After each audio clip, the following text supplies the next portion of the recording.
Hay secretos que el celuloide no graba. Historias que nacen en los silencios entre toma y toma, en los pasillos vacíos después del último aplauso, en las miradas que duran un segundo más de lo necesario.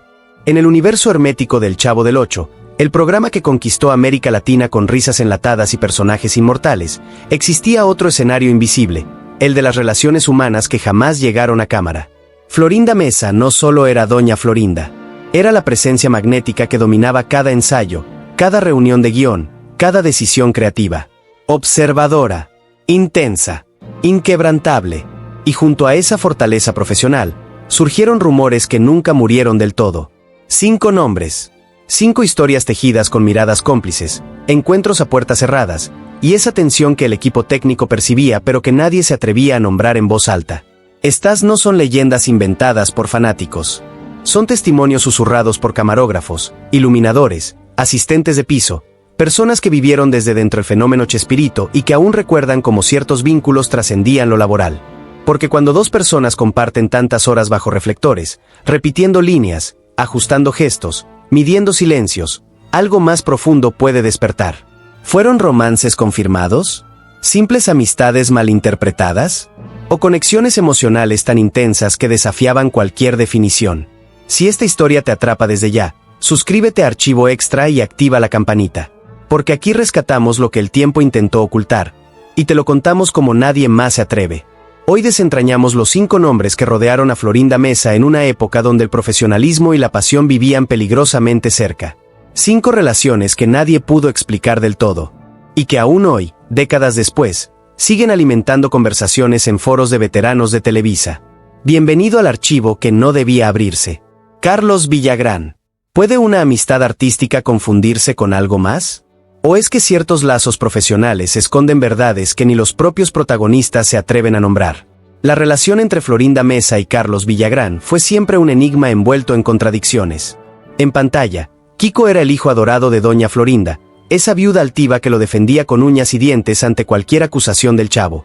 Pero cuando las cámaras se apagaban, cuando los reflectores dejaban de arder y el set quedaba en penumbras, algo extraño sucedía entre ellos. Una tensión que no era odio. Tampoco era indiferencia. Era esa zona gris donde la complicidad artística y lo emocional se entrelazan hasta volverse indistinguibles.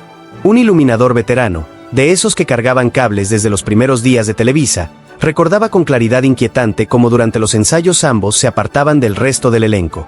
Mientras Chespirito ajustaba diálogos con Ramón Valdés o revisaba tiempos con el director, Florinda y Carlos se ubicaban en un rincón del foro, practicando escenas con una concentración casi obsesiva. Se colocaban tan cerca que sus frentes casi se tocaban. Hablaban en murmullos. Corregían gestos mínimos, inflexiones de voz, movimientos de manos, sin permitir que nadie más interviniera en ese ritual privado. Había ocasiones en que discutían, pero no como actores debatiendo una marca de escena. Era algo distinto, algo más visceral. Elevaban apenas el tono, pero jamás lo suficiente para que el resto del equipo distinguiera si era una pelea real, un desacuerdo creativo, o una conversación demasiado íntima disfrazada de ensayo profesional. Durante una gira por Sudamérica, de esas en las que el elenco llegaba a estadios llenos y hoteles impecables, un camarógrafo relató años después que Carlos solía esperar a Florinda al final de cada presentación. No en el lobby, no en el área común donde todos bromeaban y bajaban la adrenalina post-show. La esperaba en su camerino, separados del bullicio, aislados del resto. En una ocasión memorable, la puerta quedó entreabierta por descuido de algún asistente. Quienes pasaron por ese pasillo nunca olvidaron la imagen. Ambos sentados frente a frente, libreto cerrado sobre la mesa, hablando con una intensidad que nada tenía que ver con el sketch que acababan de interpretar. No había contacto físico evidente. No había escándalo. Solo esa forma en que inclinaban la cabeza al escuchar al otro, esa manera en que sus miradas se sostenían más allá del tiempo razonable entre colegas. El técnico que lo presenció lo resumió años después con una frase que se volvió leyenda entre los veteranos de producción. No sé qué era lo que tenían, pero definitivamente era distinto a todo lo demás. Y había otro detalle, uno que muchos notaron pero pocos se atrevieron a comentar en voz alta. Cuando surgían tensiones en el elenco, roces entre egos, desacuerdos sobre horarios, quejas sobre guiones, Carlos no buscaba primero a Chespirito ni al productor. Buscaba a Florinda. Como si necesitara su opinión antes que cualquier otra. Como si su voz tuviera un peso emocional que iba más allá de lo creativo. Algunos lo interpretaban como dependencia artística. Otros, como algo profundamente personal que ninguno de los dos admitió jamás públicamente. Los rumores no nacieron de un beso robado ni de una confesión filtrada. Nacieron de la acumulación silenciosa de esos momentos pequeños, repetidos, observados por decenas de testigos que jamás pudieron descifrarlos del todo. Y con el paso de los años, esa historia se convirtió en uno de los susurros más persistentes en los pasillos de Televisa. Un rumor que sobrevivió décadas. Un misterio que ni el tiempo pudo resolver. Pero si lo que había entre Florinda y Carlos era complejo y ambiguo, lo que venía después con otro hombre del equipo era de una naturaleza completamente diferente. Enrique Segoviano. Aquí la temperatura cambiaba. El rumor tomaba otro peso, otra textura, otra densidad.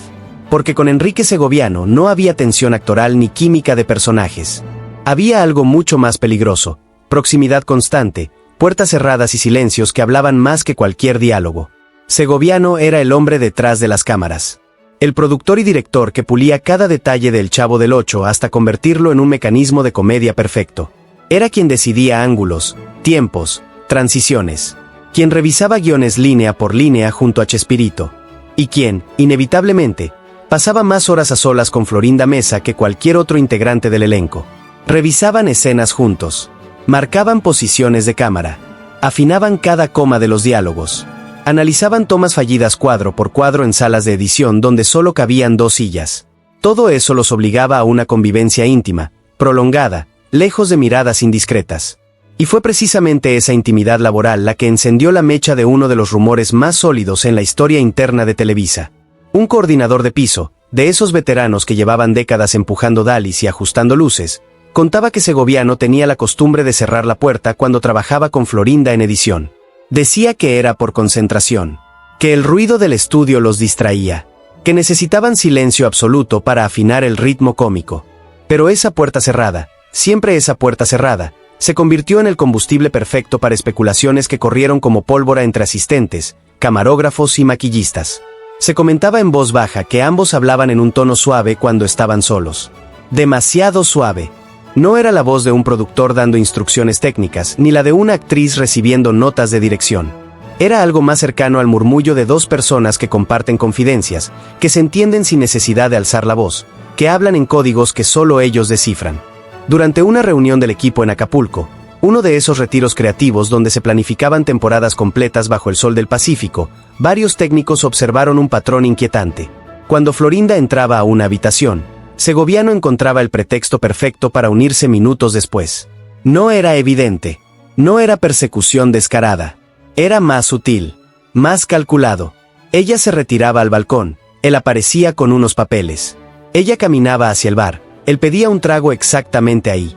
Ella salía hacia la playa al atardecer, él surgía como si el paseo hubiera sido idea suya desde el principio. Esa presencia constante, esa sincronía casi telepática, no pasó desapercibida. El equipo empezó a llevar la cuenta mental. Y el patrón se repetía una y otra vez, alimentando rumores que ya no eran simples chismes de pasillo, sino observaciones sistemáticas de comportamiento. Pero hubo una noche que nadie olvidó. Durante la grabación de un especial navideño, cuando el foro de Televisa estaba casi vacío y solo quedaban guardias de seguridad y un par de editores terminando trabajo atrasado, un asistente vio a Florinda entrar a la oficina de Segoviano cerca de las 10 de la noche. La puerta quedó entornada. No hubo gritos. No hubo música. No hubo nada escandaloso. Solo esa luz amarilla del escritorio que se mantuvo encendida por más de 2 horas mientras el resto del estudio dormía en penumbras. Algunos decían, y esto se volvió leyenda entre veteranos, que la forma en que Segoviano miraba a Florinda cuando ella daba alguna indicación creativa era demasiado expresiva, demasiado intensa, demasiado cargada de algo que no tenía nombre oficial. No eran escenas de telenovela. No había besos robados ni declaraciones dramáticas. Eran detalles microscópicos que con el tiempo, con la repetición, con la insistencia silenciosa, se convirtieron en una de las historias más persistentes alrededor de la actriz. Y décadas después, cuando Florinda reveló públicamente que Segoviano había sido su prometido antes de Chespirito, muchos de esos rumores cobraron un sentido diferente. Como si todo lo que se susurraba en los pasillos hubiera tenido algo de verdad desde el principio. Como si esas puertas cerradas guardaran memorias de un vínculo que nunca terminó de resolverse del todo. Pero si Segoviano representaba la cercanía laboral que se volvió sospechosa, el siguiente nombre en esta lista traía consigo algo aún más delicado, la complejidad de los lazos familiares mezclados con emociones difíciles de descifrar. Horacio Gómez Bolaños. Hay vínculos que nacen inevitables. Relaciones que surgen no por elección, sino por cercanía obligada, por proyectos compartidos, por apellidos que te atan a un mismo destino creativo. Horacio Gómez Bolaños, hermano de Chespirito y pieza fundamental en la maquinaria de producción del programa, vivía en ese territorio ambiguo donde lo familiar y lo profesional se confunden hasta volverse indistinguibles. Era el hermano silencioso, el que no buscaba reflectores ni aplausos, el que trabajaba entre bambalinas asegurándose de que cada engranaje funcionara con precisión suiza.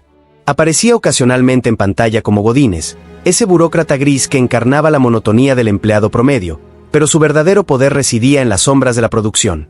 Y fue precisamente en esas sombras donde su relación con Florinda Mesa tomó matices que varios miembros del equipo técnico jamás lograron descifrar del todo. Horacio era reservado por naturaleza, callado, introspectivo. Mientras el resto del elenco bromeaba en los descansos o ensayaba escenas con energía desbordada, él observaba desde la distancia, midiendo cada palabra antes de pronunciarla. Pero quienes vivieron aquellos años de grabación recuerdan con claridad inquietante que con Florinda esa reserva se disolvía. Con ella, Horacio hablaba. Y no solo hablaba, conversaba largo y tendido, con una atención que rayaba en lo devocional. Se inclinaba hacia adelante cuando ella exponía una idea. Mantenía contacto visual prolongado. Asentía con una concentración que parecía más la de alguien emocionalmente interesado que la de un simple compañero de trabajo revisando detalles de producción. Un técnico de audio que trabajó en docenas de episodios contaba que en múltiples ocasiones, cuando terminaban las grabaciones, Horacio acompañaba a Florinda hasta la salida del foro. No era un gesto casual de caballerosidad. Era un ritual. Incluso si eso implicaba caminar en silencio por pasillos interminables mientras el resto del equipo ya había partido hacia sus hogares, él permanecía a su lado. Como si la jornada no terminara realmente hasta que sostuvieran esa conversación final, ese intercambio de palabras que nadie más escuchaba. Una maquillista veterana, de esas que conocían los secretos mejor guardados porque trabajaban a centímetros de los rostros del elenco, aseguró haberlos visto quedarse conversando junto al estacionamiento varias noches. No había prisa por irse. No había urgencia por regresar a casa. Solo dos personas inmersas en un diálogo que parecía suspendido en el tiempo, ajeno al cansancio acumulado de 12 horas de grabación. Durante un viaje de producción a Chile, una de esas giras internacionales donde el fenómeno del Chavo se confirmaba en estadios repletos, se mencionaba que Florinda y Horacio desayunaban juntos antes que el resto del elenco. No en la mesa principal del hotel donde todos se reunían entre risas y planes del día. Ellos elegían mesas apartadas, rincones discretos del comedor, balcones con vista al Pacífico donde el ruido no alcanzaba. Los demás llegaban media hora después y los encontraban ya conversando en ese tono suave, casi confidencial, como si compartieran ideas que no deseaban exponer frente a todos. ¿De qué hablaban? Nadie lo supo nunca. Pero la intimidad de esos encuentros matutinos alimentó rumores que corrieron como un río subterráneo entre el equipo técnico. Algunos decían que Horacio estaba enamorado en silencio. Otros aseguraban que simplemente compartían una conexión creativa profunda que el resto malinterpretaba. Pero todos coincidían en un punto: la atención que le dedicaba a ella venía de un lugar que no era solo profesional. No había escándalos. No había cartas de amor filtradas ni confesiones dramáticas. Solo esa presencia constante, esa forma en que los ojos de Horacio la seguían cuando ella cruzaba el set, esa manera en que encontraba cualquier excusa para extender conversaciones que podrían haberse resuelto en 2 minutos. Y cuando Horacio falleció el 21 de noviembre de 1998, varios de esos técnicos que fueron testigos de aquellos años recordaron esas escenas con una melancolía distinta. Como si en el fondo, algo importante había quedado sin decirse. Como si esa cercanía hubiera guardado secretos que jamás llegaron a confesarse bajo la luz del día. Pero si lo de Horacio era una cercanía silenciosa y observada desde las sombras, lo que venía con el siguiente nombre era completamente diferente. Porque ahí la química no estaba oculta. Estaba a la vista de millones. Y precisamente por eso, resultaba aún más fascinante. Rubén Aguirre. A veces, la frontera entre actuación y realidad se difumina hasta desaparecer. Y cuando eso sucede frente a millones de espectadores, cuando la química entre dos actores es tan visceral que atraviesa la pantalla y se instala en el imaginario colectivo, surge una pregunta inevitable. ¿Están interpretando o están recordando? Rubén Aguirre y Florinda Mesa construyeron en pantalla una de las relaciones más memorables de la televisión latinoamericana. El profesor Girafales y doña Florinda no eran solo dos personajes que se gustaban, eran un ritual de cortejo perfecto, una danza de miradas, gestos calculados, el famoso ta-ta-ta-ta que se volvió himno de galantería, y esos pasteles de chocolate que simbolizaban algo mucho más profundo que un simple obsequio. La química era tan visible, tan natural, tan cargada de sutilezas que varios miembros del equipo técnico empezaron a preguntarse si lo que veían en cámara era pura actuación o si algo real alimentaba esa intensidad. Porque Rubén no interpretaba al profesor Girafales como quien cumple un papel. Lo encarnaba con una devoción que rozaba lo personal. Durante ensayos, mientras Chespirito ajustaba diálogos con otros actores, Rubén trabajaba con Florinda de una manera distinta. Él corregía detalles mínimos en la posición de su mano, en la forma exacta en que ella debía girar el rostro, en el tiempo preciso del ta-ta-ta. Esa atención tan específica, tan obsesiva por los detalles, daba la sensación de alguien que no estaba simplemente dirigiendo una escena. Era alguien que observaba mucho más de lo que decía. Alguien que memorizaba cada gesto como si cada movimiento de ella fuera digno de ser estudiado, preservado, perfeccionado. Un sonidista veterano, de esos que llevaban décadas ajustando micrófonos de solapa y midiendo niveles de audio, contaba una anécdota que se volvió leyenda entre los técnicos.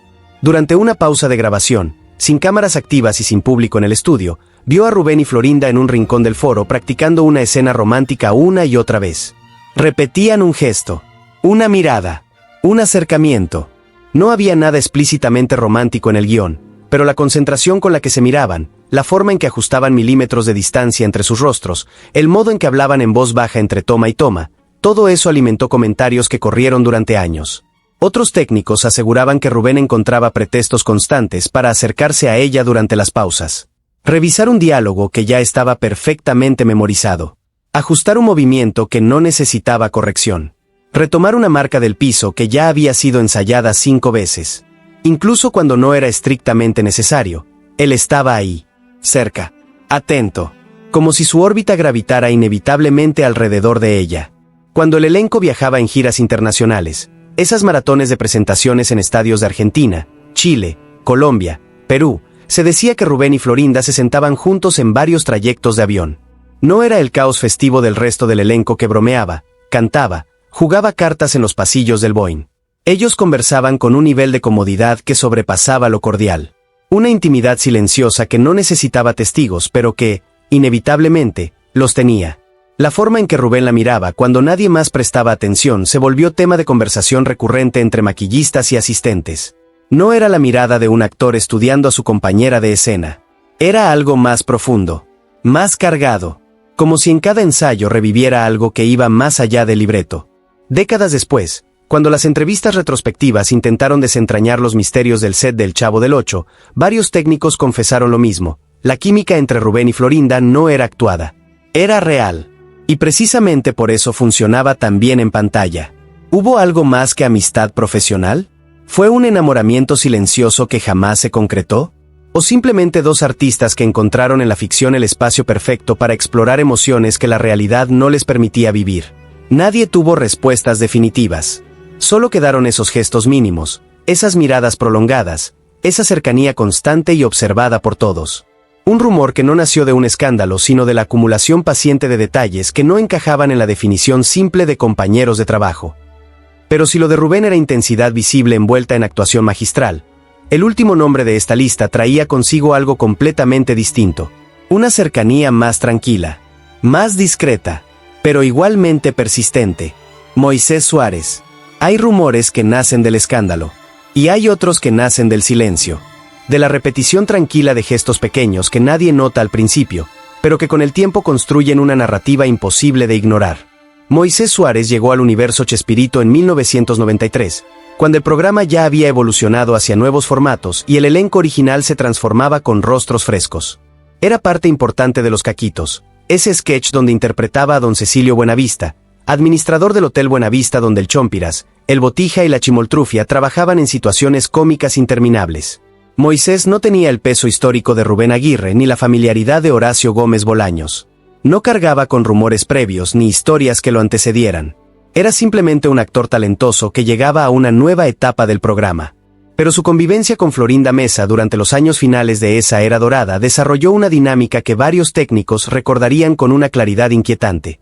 Los camarógrafos contaban con frecuencia como Florinda y Moisés se quedaban practicando escenas cuando la mayoría ya había guardado vestuario. No era inusual que los actores repasaran líneas después de horario, pero con ellos había algo diferente. Hablaban con una naturalidad que parecía surgir de algo más profundo que una relación estrictamente laboral. Como si los ensayos fueran el pretexto perfecto para extender conversaciones que no necesitaban público. Moisés tenía un tono calmado al dirigirse a ella. Un estilo casi protector que varios del equipo comentaban durante las grabaciones nocturnas. Él solía acercarse a preguntarle si estaba cansada, si deseaba repasar algo más, o si prefería adelantar trabajo en camerino. Era un gesto que llamaba la atención porque no lo hacía con nadie más del elenco. Solo con ella. Esa atención exclusiva, ese cuidado particular, generaba comentarios en voz baja entre técnicos que habían visto pasar décadas de producciones televisivas y sabían distinguir cuando una cercanía profesional cruzaba fronteras invisibles. Durante un evento especial en Brasil, una de esas giras internacionales donde el fenómeno Chespirito confirmaba su poder más allá de México, varios asistentes mencionaban que Moisés y Florinda se mantuvieron juntos durante los momentos fuera del escenario, conversando en rincones apartados mientras el resto del elenco socializaba con el público y los organizadores, observando el movimiento de la multitud desde balcones laterales, alejándose del bullicio para revisar detalles del sketch. Esa frase, revisar detalles, se convirtió en un chisme repetido por el equipo técnico en más de una ocasión. Porque siempre había detalles que revisar. Siempre había algo urgente que discutir. Siempre había una razón para que ambos se apartaran del grupo y se sumergieran en conversaciones largas, tranquilas, lejos de miradas indiscretas. Su cercanía era discreta pero evidente. No tenía la intensidad dramática de lo que se rumoreaba con Carlos Villagrán. No tenía la complejidad laboral de lo vivido con Enrique Segoviano. No cargaba con el peso emocional de lo compartido con Horacio Gómez Bolaños. No poseía la química explosiva de las escenas con Rubén Aguirre. Era algo más sutil, más pausado, como un río que no hace ruido pero que con el tiempo erosiona piedras enteras. Años después, cuando Florinda produjo la telenovela Alguna vez tendremos alas en 1997, Moisés Suárez fue convocado nuevamente para actuar en ese proyecto. De todo el elenco disponible en la industria, de todas las opciones posibles, ella lo eligió a él. Y esa elección, para quienes conocían la historia interna, no fue casual. Para muchos técnicos veteranos que vivieron esos años finales del programa, la dinámica entre Moisés y Florinda era uno de los rumores más tranquilos pero persistentes. No generaba titulares. No alimentaba escándalos. Simplemente existía. Como esas historias que no necesitan confirmación porque la repetición constante de pequeños gestos ya cuenta todo lo que hay que saber. Y así, entre ensayos prolongados, conversaciones apartadas y una cercanía que desafiaba la definición simple de compañeros de trabajo, el nombre de Moisés Suárez se sumó a la lista de aquellos que compartieron con Florinda Mesa algo que nadie logró descifrar del todo. 5 nombres. 5 historias. 5 enigmas que el celuloide jamás reveló. 5 hombres. 5 cercanías que nadie pudo definir. 5 rumores que sobrevivieron décadas sin confirmación ni desmentido. Porque en el mundo hermético del Chavo del Ocho, donde cada escena quedaba grabada para la eternidad pero cada emoción real permanecía oculta entre pasillos, camerinos y conversaciones que nadie más escuchaba, Florinda Mesa fue mucho más que Doña Florinda. Fue la presencia magnética que despertó complicidades artísticas, tensiones creativas, admiraciones profundas y conexiones emocionales que trascendieron cualquier guión. ¿Fueron romances reales? ¿Amistades malinterpretadas? ¿O simplemente vínculos humanos tan intensos que resultaban imposibles de nombrar con una sola palabra? Quizás la respuesta no importe tanto como el hecho de que existieron. Porque estas historias nos recuerdan algo fundamental. Detrás de los personajes inmortales que nos hicieron reír durante generaciones, había seres humanos reales. Con emociones complejas, con cercanías inexplicables, con secretos que el celuloide jamás capturó pero que los testigos nunca olvidaron. Carlos, Enrique, Horacio, Rubén, Moisés. 5 nombres que rodearon a una mujer que construyó su legado tanto frente a las cámaras como en los espacios invisibles donde la vida real y la ficción se confunden hasta desaparecer. Y hoy, décadas después, cuando ya no quedan muchos de aquellos veteranos que vivieron esa época desde dentro, estas historias sobreviven como fantasmas elegantes en los pasillos de Televisa. Como susurros que se niegan a morir. Como enigmas que el tiempo se llevó sin resolver. Si esta historia te tocó algo en el pecho, déjanos un comentario contando qué personaje del Chavo marcó tu vida. Dale like si crees que estas historias merecían ser contadas. Y suscríbete a Archivo Extra porque aquí rescatamos la memoria que otros prefieren olvidar. Porque no se trata de juzgar. Se trata de recordar. De honrar. De entender que los íconos que amamos también fueron humanos. Y que sus vidas reales, con todas sus complejidades, son tan fascinantes como los personajes que interpretaron. Gracias por llegar hasta aquí. Nos vemos en el próximo archivo. Y recuerda, la historia que no se cuenta, es la historia que se pierde para siempre.